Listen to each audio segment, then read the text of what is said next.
வணக்கம். ஓம் நம சிவாய. இன்னைக்கான பதிவு சனியின் முக்கியத்துவங்கள். சனி யார் அப்படின்னா, சூரிய பகவானுக்கும் சாயா தேவியான நிழல் அரசிக்கும் பிறந்தவர் தான் சனி பகவான். முதல் மனைவி சமுக்ஞை சூரிய பகவானின் கடும் வெப்பத்தை தாங்க முடியாமல் தன்னுடைய உருவத்தை ஒரு வடிவமாக சாயா தேவியின் வடிவமாக வைத்துவிட்டு தவம் செய்ய சென்று விடுவார். அதனால் சூரிய பகவானுக்கும் நிழல் அரசியான சாயா தேவிக்கும் பிறந்தவர் தான் சனீஸ்வரர். சனி அவருடைய நிறம் கருப்பாகவும் அவருடைய பார்வையின் வீச்சன்யம் கடுமையாகவும் இருந்ததால சனி பகவான சூரிய பகவான் தன்னிடமிருந்து ஒதுக்கிய வைத்தார்.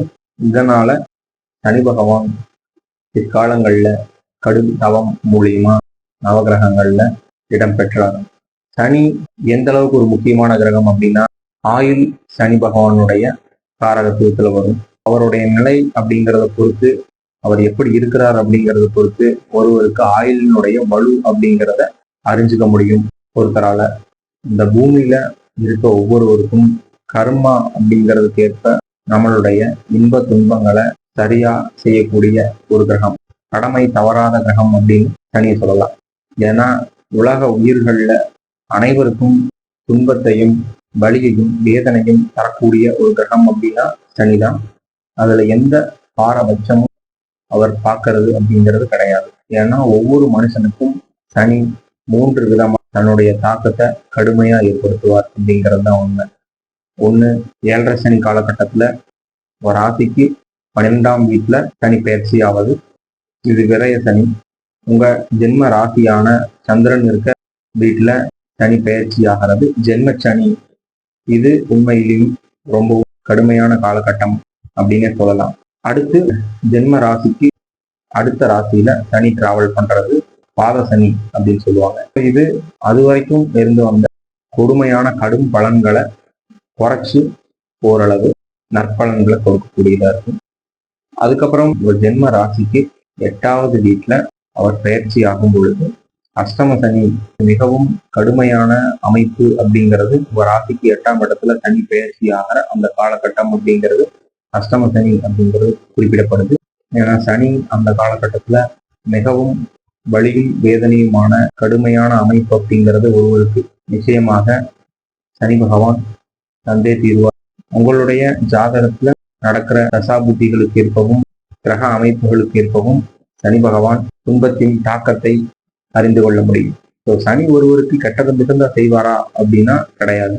அவர் சுப கிரகங்களினுடைய தொடர்புகளை பெற்றிருக்கும் பொழுது நற்பலன்களை மிகுதியாக செய்யக்கூடியவர் சனி பகவான். அவருக்கு நிகர் அவரே அப்படிங்கிறத சொல்லலாம். சனி பகவான் நவ கிரகங்கள்ல 100% பாவ கிரகம், முழு பாவர் அப்படின்னு அர்த்தம். அவர் ஆட்சி வீடு அப்படின்னு எடுத்துக்கிட்டா மகரம். கும்பம் அவருடைய ஆட்சி மற்றும் மூலத்திரிகோண வீடுன்னு சொல்லலாம். துலாம் அவருக்கு உச்ச வீடு. மேசம் அவருக்கு நீச்ச வீடு. ஸோ எந்த லக்னத்துக்கும் சனி பகவான் உங்க லக்னத்துக்கு 7ஆம் வீட்டுல அவர் திக்பலம் அப்படிங்கிற வலு அடைவார். சனி பகவானுடைய வலு அப்படிங்கிறது பாவகிரகம் அப்படிங்கிறதுனால அவர் திக்பலம் அமைப்பை பெறுவது உண்மையிலேயே சிறப்பான அமைப்புன்னு சொல்லலாம். திரிகோணத்துல அதாவது 1, 5, 9 இந்த 3 வீடுகளிலையும் சனி பகவான் இருப்பது அவ்வளவு சிறப்பான அமைப்பா இருக்காது.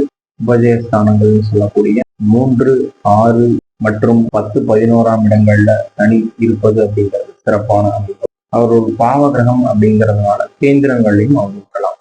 சனி பகவானுக்கு மொத்தம் 3 பார்வை அப்படிங்கிறது இருக்குது. சனி தான் இருக்கிற வீட்டிலிருந்து 3, 7 மற்றும் 10ஆம் வீட்டை அவர் பார்ப்பாரு.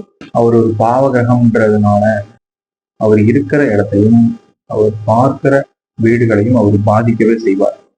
கருநீல கதிர்வீச்சான பார்வையால அவர் பார்க்கிற வீடுகளையும் பார்க்கும் வீடுகளில் இருக்க கிரகங்களையும் அவர் பாதிக்கவே செய்வார். அவருடைய தசையில அவருடைய தாக்கம் அப்படிங்கிறது முழுமையா செயல்படும்.